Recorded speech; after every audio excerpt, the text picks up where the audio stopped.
Welcome to this particular video ज्याच्यामध्ये आपण हा 2 नंबरचा कन्स्ट्रेंट बघणार आहे which is called contact constraint.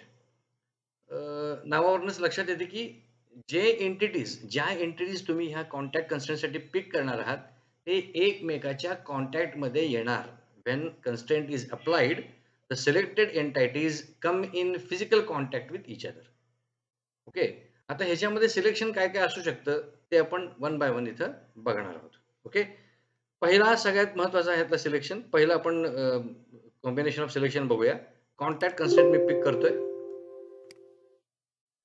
पहिली एंटिटी मी पिक करतोय हा फेस. ओके, हा फेस मी पिक केलाय आणि दुसरी एंटिटी मी हा सिलेंड्रिकल फेस पिक करतोय. ओके, सिलेक्ट केलेलं हायलाइट झालेलं आहे. आता इथं दोन ऑप्शन दिसत आहेत मला, त्याचा अर्थ काय ते नेमकं आपण नंतर बघूया. आता आपण इथं फक्त एक्सटर्नल असा ऑप्शन ठेवूया. कुठला तरी एक ऑप्शन ठेवावा लागतो, त्यामुळे एक्सटर्नल असा ऑप्शन ठेवू आपण आणि इथं मी ओके म्हणतो आणि अपडेट करतो. अपडेट केल्यानंतर काय होते बघा, हा जो सिलेंड्रिकल सरफेस आहे तो सिलेंड्रिकल सरफेस आपण सिलेक्ट केलेल्या फेसच्या कॉन्टॅक्टमध्ये आलाय आणि तो त्याच्याशी टँजंट झालेला आहे. हे टँजन्सीचे तुम्हाला इथं आयकॉन्स दिसत आहेत बघा. हा हिरव्या कलरचा आयकॉन दिसतो का? दिस इज द आयकॉन फॉर टँजन्सी. आता ह्याचा अर्थ काय होतो की हा जो ब्लॉक आहे किंवा हा जो सिलेंडर आहे तो आता एकमेकापासून सेपरेट होणार नाही जोपर्यंत तुम्ही हे कन्स्ट्रेंट फिजिकली डिलीट करत नाही तोपर्यंत. हा सिलेंडर जो आहे तो ह्या सरफेसवरती असा स्लाइड होऊ शकतो, कारण स्लाइड झाल्यामुळे हा टँजंट कन्स्ट्रेंट डिस्टर्ब होत नाही. ओके, पण प्लस हा सिलेंडर असा सर्क्युलर फिरू शकतो, पण हा सिलेंडर आत बाहेर आता होऊ शकत नाही. कारण आत बाहेर करायचा जर प्रयत्न केला तर टँजन्सी ही डिस्टर्ब व्हायची शक्यता असते. त्यामुळे ह्या पोझिशनमध्ये काही मोमेंट्स रिस्ट्रिक्ट होतात आणि काहीच मोमेंट्स तुम्हाला अलाउड होतात. त्यामुळं कॉन्टॅक्ट कन्स्ट्रेंटमध्ये जेव्हा मी एक फ्लॅट फेस किंवा प्लेनर फेस आणि एक सिलेंड्रिकल फेस पिक करतो, तेव्हा ते दोन्ही फेसेस एकमेकाला टँजंट होतात आणि जोपर्यंत तुम्ही ते टँजन्सी डिलीट करत नाही, तोपर्यंत ते दोन्ही सरफेसेस एकमेकाला टँजंट राहतात. हे परत एकदा दाखवतो, अंडू करतो त्यासाठी. ओके, दुसरा ऑप्शन कॉन्टॅक्ट कन्स्ट्रेंट. सिक्वेन्स कसाही ठेवा, पहिल्यांदा सिलेंड्रिकल फेस पिक करा, नंतर प्लेनर फेस पिक करा किंवा उलट करा. पहिल्यांदा सिलेंड्रिकल फेस पिक करूया, नंतर हा प्लेनर फेस पिक करूया. ओके म्हटलं, इथं आता एक्सटर्नल आहे, ओके म्हटलं आणि अपडेट केलं. आता हा सिलेंडर त्या रेक्टँग्युलर ब्लॉकच्या त्या फेसशी टँजंट झाला. आता आपण बघूया त्या एक्सटर्नलचा आणि इंटरनलचा नेमका अर्थ काय. आता इथे तुम्ही व्यवस्थित बघू शकता की हा जो सिलेंड्रिकल सरफेस आहे तो मी सिलेक्ट केलेल्या ह्या फेसला बाहेरून टँजंट आहे. हा बाहेरून टँजंट आहे.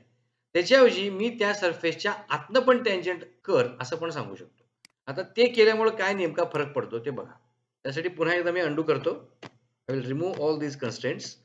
आता ही टँजन्सी आपण एक्सटर्नल करून बघितली. आता हीच टँजन्सी आपण इंटरनली करून बघूया. So again go for the same constraint, contact constraint. Click करा. हा सरफेस आणि हा सरफेस आणि आता इथं एक्सटर्नलची ऐवजी इंटरनल घ्या. ओके म्हणा आणि अपडेट करा.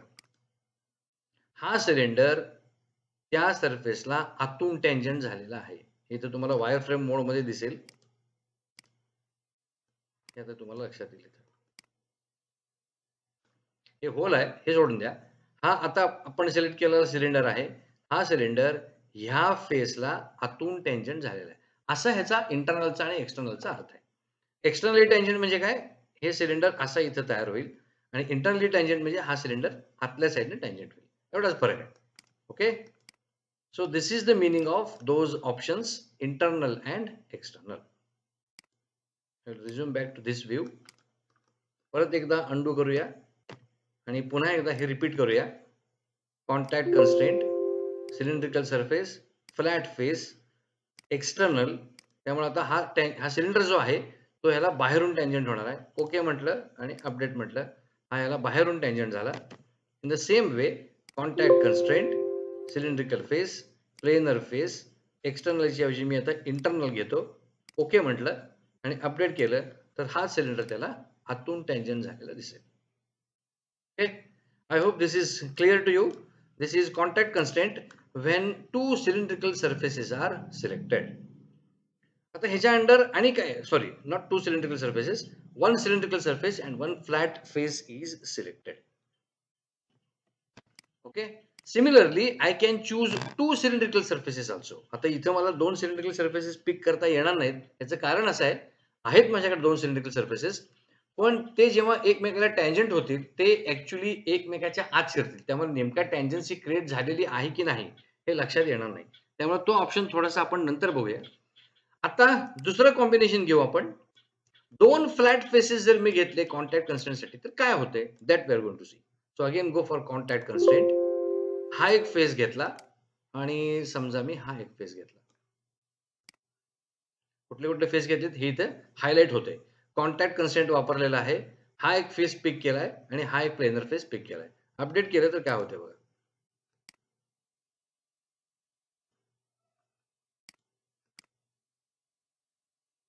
हे दोन्ही फेसेस एकमेकाला कॉन्टॅक्ट मध्ये आलेले आहेत. म्हणजेच काय थोडक्यात ते एकमेकाशी कोप्लेनर झालेले आहेत. पण तुम्ही म्हणाल सर हे कोप्लेनर मध्ये मगाशी आपण बघितलेलं आहे. पण तिथं आपल्याला 2 व्हेरिएशन्स अवेलेबल होते. म्हणजे हे फेसेस एकमेकाकडे तोंड करून कोप्लेनर होऊ शकत होते किंवा हे 2 फेसेस एकीचकडे तोंड करून कोप्लेनर होऊ शकत होते. इथं मात्र दुसरा ऑप्शन अवेलेबल नाही. जेव्हा मी कॉन्टॅक्ट कन्स्ट्रेंट मध्ये 2 प्लेनर फेसेस पिक करतो, तेव्हा ते एकमेकाकडे तोंड करूनच कोप्लेनर होतात आणि त्यांच्यातील डिस्टन्स हे ऑटोमॅटिकली 0 सेट केलं जातं. हा ह्या कॉन्टॅक्ट सेन्सचा मीनिंग आहे. हे पुन्हा एकदा बघूया. अंडू केलं मी. See once again contact constraint. हा फेस मी पिक केलाय आणि हा फेस मी पिक केलाय. अपडेट केलं तर ते दोन्ही फेसेस एकमेकावरती येतील. एकमेकावरती प्रत्येक वेळी फिजिकली येतीलच असं नाही, पण त्या 2 फेस मधलं डिस्टन्स हे 0 होणार plus those 2 faces will be made coplanar. Update करतो. हे 2 फेसेस एकमेकावरती आलेले आहेत. एक लक्षात घ्या, इथं आपल्याला अपोजिट आणि सेम हा ऑप्शन मिळत नाही. कोइन्सिडेंट कन्स्ट्रेंट मध्ये तो ऑप्शन आपल्याला मिळतो. हा ऑप्शन इथं मिळत नाही. त्यामुळे इथं कंपल्सरीली काय होणार, जे फेसेस मी सिलेक्ट केलेत ते एकमेकासमोर येणार आणि त्यांच्यातलं डिस्टन्स 0 होणार आणि ते कोप्लेनर होणार. ओके. जसं कोइन्सिडेंट कन्स्ट्रेंट मध्ये आपण बघितलं, आपण बघूया पुन्हा एकदा हवं तर. हे अंडू करतो आणि let us use the coincident constraint with the same faces. Coincident हा फेस आणि हा फेस. इथं मला सेम आणि अपोजिट हे 2 ऑप्शन मिळतात. त्यामुळे मी ठरवू शकतो की सिलेक्ट केलेले जे फेसेस आहेत त्यांची तोंड एकीचकडे होणार की एकमेकाकडे होणार, हे मी इथं सेम किंवा अपोजिटने ठरवू शकतो. तशी लिबर्टी मला कॉन्टॅक्ट कन्स्ट्रेंट मध्ये अवेलेबल नाही. कॉन्टॅक्ट कन्स्ट्रेंट म्हटलं हा फेस घेतला, हा फेस घेतला. See I don't have any option available. Update म्हटलं की ते बरोबर एकमेकाच्या अपोजिटच रेस्ट होणार आहेत. आता हे बघा, हा फेस मी पिक केला होता. हा फेस इकडे तोंड करून आहे आणि ह्या एल शेपच्या प्लेटचा हा फेस मी पिक केला होता. तो फेस इकडे तोंड करून आहे.